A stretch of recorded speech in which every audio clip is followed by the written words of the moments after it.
So hello everyone. आज का topic है हमारा splints and prosthesis used in orthopaedics.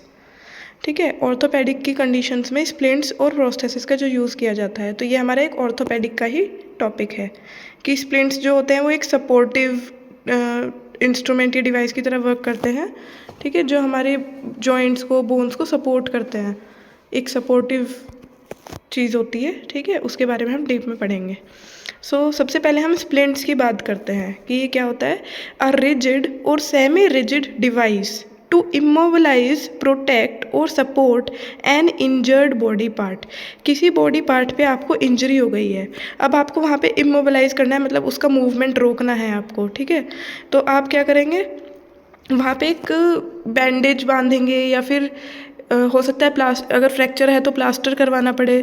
ठीक है, या फिर एक डिवाइस होती है जो रिजिड, मतलब थोड़ी टाइट सी होती है या सेमी रिजिड होती है, जिसको बांध के आप वहाँ पे मूवमेंट को रोक सकते हैं। ठीक है, प्लास्टिक्स की तो नहीं होती वो, एक मतलब प्लास्टिक जैसा एक और मटेरियल होता है, उसकी वो डिवाइस होती है। उसको आप वहाँ पे बांधेंगे तो वहाँ पे आपका मूवमेंट रुक जाएगा बॉडी का। वो हमारी सपोर्ट भी करता है, प्रोटेक्ट भी करेगा और इमोबिलाइज का काम भी करेगा। पर्पस क्या होता है, सबसे पहला काम पर्पस यही है कि फ्रैक्चर के केस में इमोबिलाइजेशन वाला काम। ठीक है, दूसरा प्रोटेक्शन ऑफ सॉफ्ट टिश्यूज, तीसरा deformity correction, support week muscles, prevent contractures. ये इसका पर्पस होता है वहाँ पे उस डिवाइस को बांधने का या उस चीज़ को लगाने का। टाइप्स ऑफ स्प्लिंट्स, अब स्प्लिंट्स की अलग अलग टाइप होते हैं। पहला है static splints, no movement allowed. जैसे हमारा फ्रैक्चर का केस है, उसमें हम बिल्कुल कोई मूवमेंट नहीं कर सकते, फ्रैक्चर हो गया वहाँ पे हमें उसको पूरा प्रॉपर इमोबिलाइज करना पड़ेगा, तो स्टैटिक स्प्लिंट होता है जिसमें बिल्कुल भी मूवमेंट नहीं होता। डायनेमिक स्प्लिंट में क्या होता है, allow controlled movement. For example tendon injury, tendon में कोई इंजरी हुई है, वहाँ पे आपने उसको बांध दिया है। ठीक है, लाइक बैंडेज आपने वहाँ पे बांध दी है, कंप्रेशन बैंडेज, तो वो भी एक स्प्लिंट की तरह वर्क करेगी, बट आप उसमें हल्का सा मूवमेंट कर सकते हो, कंट्रोल्ड मूवमेंट कर सकते हो। 100% फुल रेंज ऑफ मूवमेंट नहीं करोगे, लेकिन एक कंट्रोल मूवमेंट हो सकता है। फंक्शनल स्प्लिंट की बात करें तो assist functional activity, for example hand function. ठीक है, हैंड्स के लिए एक अलग स्प्लिंट आता है जिसको फंक्शनल स्प्लिंट कहते हैं। एक होता है serial splint, gradual correction of deformities, जो डिफॉर्मिटीज़ को करेक्ट करने के लिए लगाया जाता है, वो होता है सीरियल स्प्लिंट। अब बात करते हैं कॉमन ऑर्थोपेडिक स्प्लिंट्स। कुछ ऑर्थोपेडिक के कॉमन स्प्लिंट्स होते हैं जो बाय नेम हमें याद होने चाहिए, जैसे कि cockup splint, used for wrist fractures, wrist drop and carpal tunnel syndrome. मतलब रिस्ट में कोई फ्रैक्चर हो गया हो या रिस्ट ड्रॉप वाली कंडीशन हो गई हो, या कार्पल टनल सिंड्रोम जिसमें हमारी मीडियल नर्व कंप्रेस हो जाती है। ठीक है, ऐसी कोई कंडीशन हो गई हो, तो उसमें हम जो एक रिस्ट पे जो वो होता है स्प्लिंट यूज़ करा जाता है, वो होता है कॉकअप स्प्लिंट, तो आपको उसका नाम याद होना चाहिए। दूसरा है थंब स्पाइकर स्प्लिंट। ये किस लिए यूज़ करा जाता है, used for thumb ligament injuries.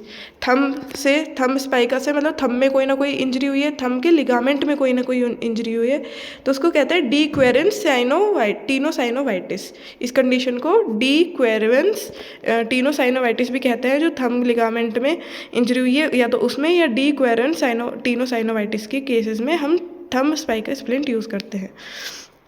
Sugar tong splint, used for distal radius and ulna fractures to prevent wrist and for arm movement. एक स्प्लिंट आता है जिसका नाम होता है शुगर टोंग स्प्लिंट। उसका इस्तेमाल करके हम रेडियस को और अल्ना के फ्रैक्चर को जो है प्रिवेंट कर सकते हैं, उसका यूज़ करके प्रिवेंट कर सकते हैं हम क्या, मूवमेंट, रिस्ट का और फोर आर्म का मूवमेंट हम अब प्रिवेंट कर सकते हैं।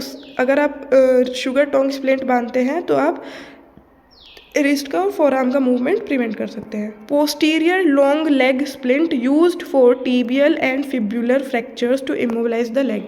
जो पोस्टीरियर लॉन्ग लेग स्प्लिंट है, जैसे इसका नाम है, वो हमारे पूरे लेग को इमोबिलाइज करने के लिए। ठीक है, कोई टीबिया में कोई फ्रैक्चर हुआ हो या फिब्युला में कोई फ्रैक्चर हुआ हो, मेनली उन्हीं केसेस में देते हैं। Short leg splint, used for ankle sprains, fracture of the foot और एंकल में कोई स्प्रेन हुआ हो या एंकल में कोई फ्रैक्चर हुआ हो तो उसके लिए शॉर्ट लेग स्प्लिंट दिया जाता है। Ulnar gutter splint, used for fourth and fifth metacarpal fracture. आपकी जो फोर्थ और फिफ्थ मेटाकार्पल में जो फ्रैक्चर हुआ हो उसको इमोबिलाइज या मूवमेंट को स्टॉप करने के लिए जो स्प्लिंट यूज़ करा जाता है वो होता है ulnar gutter splint. Volar dorsal splint used for hand और finger fractures and tendon repair. हाथ में या फिंगर में कोई फ्रैक्चर हुआ हो उसके लिए हम ये वाले स्प्लिंट देते हैं। अब नेक्स्ट हम बात करेंगे प्रोस्थेसिस की। अब तक हमने स्प्लिंट्स के बारे में पढ़ा, अब बात करेंगे प्रोस्थेसिस की। प्रोस्थेसिस क्या होते हैं? Artificial device that replace a missing body part, limb, joint और अदर स्ट्रक्चर। मान लो किसी का हाथ नहीं है या किसी का पैर नहीं है, तो उसकी जगह पे हम आर्टिफिशियल डिवाइस, आर्टिफिशियल एक लेग होता है या हैंड होता है या फिंगर होती है, उसका यूज़ करते हैं, तो वो होती है हमारे प्रोस्थेसिस। ठीक है, वो हमारे लिम्स, जॉइंट्स और अदर जॉइंट स्ट्रक्चर के लिए यूज़ किया जाता है। पर्पस क्या होता है? Restore function, improve cosmetic appearance.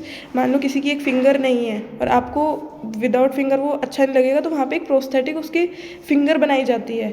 ठीक है, प्रोस्थेसिस बनाया जाता है। प्रोस्थेटिक मिसिंग लिम्ब को ऐसा ना लगे कि वो मिस है, बिल्कुल आर्टिफिशियल ऐसी लगती है जैसे वो रियल की फिंगर है, तो वो लगाई जाती है, वो बनवा के लगाते हैं। तो उससे क्या होगा? फंक्शन ही रिस्टोर होगा, कॉस्मेटिक अपीयरेंस अच्छा लगेगा। ठीक है, साइकोलॉजिकल एंड सोशल रिहेबिलिटेशन के लिए भी। टाइप्स ऑफ प्रोस्थेसिस की बात करें तो लिम्ब प्रोस्थेसिस, रिप्लेस पार्ट और whole of a missing limb. मतलब एक हाथ है या पैर है, पूरा का पूरा हाथ पैर ही नहीं है अगर किसी इंसान के, तो उसका प्रॉपर पूरा वही रिप्लेसमेंट होगा, लिम्ब प्रोस्थेसिस बनेगा। और किसी लिम्ब का कोई पार्टिकुलर पार्ट नहीं है, लाइक फिंगर वगैरह नहीं है, तो उसका वो भी बन जाता है, मिसिंग लिम्ब भी।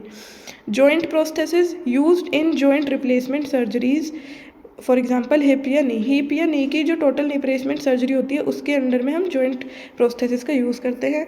Cosmetic prosthesis, artificial eye, nose और ईयर फॉर अपीयरेंस। किसी का एक कान नहीं है या नोज़ में कोई ऐसा वो लग रहा है या एक आँख नहीं है, तो उसमें आर्टिफिशियल लुक देने के लिए उसके प्रोस्थेसिस बनता है, तो वो प्रोस्थेसिस होते हैं, कॉस्मेटिक प्रोस्थेसिस होते हैं। Dental prosthesis include crown, dentures, bridges. जो दांत वगैरह डेंटल के लिए जो यूज़ किए जाते हैं प्रोस्थेसिस, वो उसकी बात हो रही है। Common limb prosthesis, below knee transtibial prosthesis कहा जाता है जिसको, बिलो नी वाला होता है transtibial prosthesis. Patellar tendon bearing prosthesis is most common. Above knee को कहा जाता है ट्रांसफिमोरल प्रोस्थेसिस, बिलो नी को ट्रांसटीबियल, अबव नी को transfemoral. Often uses quadrilateral and ischial containment socket with artificial knee joint. Foot prosthesis को हम SACH फुट कहा जाता है, solid ankle cushion heel is widely used. Hand prosthesis के लिए बेसिकली मायो इलेक्ट्रिक और body power devices are used for grip and function. ठीक है, अब बात करते हैं कंपोनेंट्स ऑफ लिम्ब प्रोस्थेसिस। क्या क्या कंपोनेंट्स होते हैं एक प्रोस्थेसिस के, लिम्ब प्रोस्थेसिस के? सॉकेट होना चाहिए, इंटरफेयर विद द बॉडी, मतलब जो पार्ट है उसके अंदर जिसको हम इंसर्ट कर रहे हैं, मतलब इंटरनली इंसर्ट नहीं कर रहे, सुपरफिशियली ऊपर की तरफ जो लगा रहे हैं वो सॉकेट होता है एक। ठीक है, वो होना ज़रूरी है। Suspension keeps prosthesis attached, suspension मतलब जो उसको चिपका के रखेगा वहाँ पे। Shank connect sockets to foot और हैंड, मतलब एक शैंक होती है, एक पार्ट होता है जो सॉकेट को हाथ से या पैर से जोड़ के रखता है। टर्मिनल डिवाइस, फुट, हैंड और हुक। जॉइंट्स, आर्टिफिशियल नी और एल्बो इफ़ नीडेड। अब बात करते हैं ऑर्थोपेडिक प्रोस्थेसिस की, जिसको हम जॉइंट रिप्लेसमेंट कह सकते हैं। जॉइंट रिप्लेसमेंट के टाइम पे क्या क्या यूज़ किया जाता है? हिप प्रोस्थेसिस में टोटल हिप आर्थोप्लास्टी कहा जाता है जिसको। नी प्रोस्थेसिस के केसेस में टोटल नी रिप्लेसमेंट किया जाता है, TKR, उस केसेस में भी प्रोस्थेसिस का इस्तेमाल करता है। और शोल्डर प्रोस्थेसिस जिसमें शोल्डर रिप्लेसमेंट की मतलब रिप्लेसमेंट की कंडीशन में भी प्रोस्थेसिस का इस्तेमाल करते हैं। और किसी का कोई मिसिंग लिम्ब है या लिम्ब का कोई मिसिंग पार्ट है, उसकी केसेस में भी हम प्रोस्थेसिस का यूज़ करते हैं ताकि उसकी फंक्शनल जो है वो चीज़ें रिस्टोर हो सके। तो हमने स्प्लिंट्स और प्रोस्थेसिस कवर कर लिया है इस वीडियो में। ये दोनों हमारे ऑर्थोपेडिक का ही पार्ट थे, सब्जेक्ट हमारा ऑर्थोपेडिक्स है। सो अगर कोई डाउट है, क्वेरी है, कमेंट सेक्शन में पूछ सकते हो।